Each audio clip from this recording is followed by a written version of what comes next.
দেখো বন্ধুরা, আমাদের গাছে আর একটা ড্রাগন হয়েছে।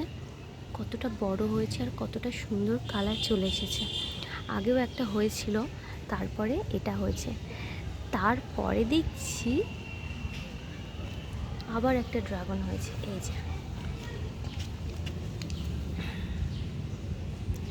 এই জায়গাটা দেখতে পাচ্ছ, এখানে আগেরবার ড্রাগন হয়েছিল, তারপর এখন দেখছি এখানে হয়েছে।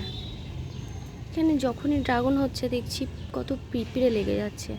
এর জন্য কি করি বলো তো? যদি তোমাদের জানার থাকে তাহলে একটু সাজেস্ট করে দিও আমাকে, কি করলে পিঁপড়েগুলো চলে যাবে। কারণ ফলটা যে ভালোভাবে হবে পিঁপড়েগুলোর জন্য হতে পারছে না।